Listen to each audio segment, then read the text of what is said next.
एक छोटे से गांव में रमेश नाम का एक लड़का रहता था। वह बहुत मेहनती था, लेकिन उसकी माँ सरला एक साधारण गृहिणी थी जो अपने बेटे के लिए दिन रात मेहनत करती थी।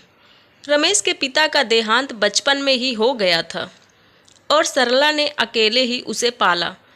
वह खेतों में काम करती, दूसरों के घरों में झाड़ू पोंछा करती ताकि रमेश पढ़ लिख कर कुछ बन सके। रमेश को पढ़ाई में बहुत रुचि थी। वह शहर के एक अच्छे कॉलेज में दाखिला लेना चाहता था, लेकिन इसके लिए बहुत पैसे चाहिए थे।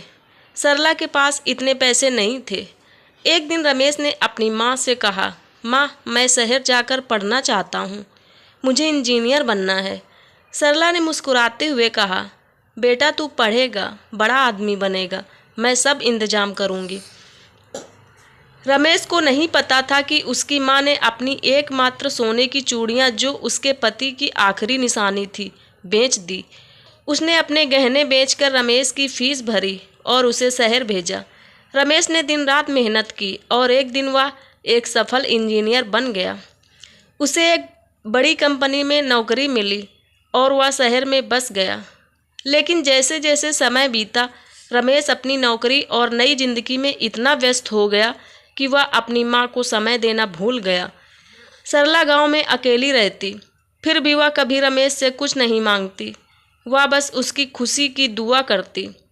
एक दिन रमेश को खबर मिली कि उसकी माँ बीमार है। वह तुरंत गांव पहुंचा।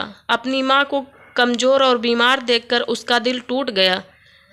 उसने माँ से पूछा, माँ, तुमने मुझे कभी नहीं बताया कि तुम बीमार हो। मैं तुम्हें शहर ले जाता, अच्छा इलाज करवाता। सरला ने हल्के से मुस्कुराते हुए कहा, बेटा, माँ तो आखिर माँ होती है। मैंने तुझे परेशान नहीं करना चाहा। तू खुश है, यही मेरे लिए सब कुछ है। रमेश की आंखों में आंसू आ गए। उसने अपनी माँ को गले लगाया और वादा किया कि वह अब कभी अपनी माँ को अकेला नहीं छोड़ेगा। उस दिन से उसे एहसास हुआ कि माँ का प्यार कितना गहरा और निस्वार्थ होता है। तो दोस्तों, ये थी छोटी सी स्टोरी। तो ऐसी ही हार्ट टचिंग और मोटिवेशनल स्टोरी सुनने के लिए सब्सक्राइब करें हमारे चैनल एपी स्टोरी को। तब तक के लिए थैंक यू, बाय बाय। दोस्तों, अगर स्टोरी अच्छी लगी हो तो पर लाइक कमेंट ज़रूर करिएगा। Bye bye.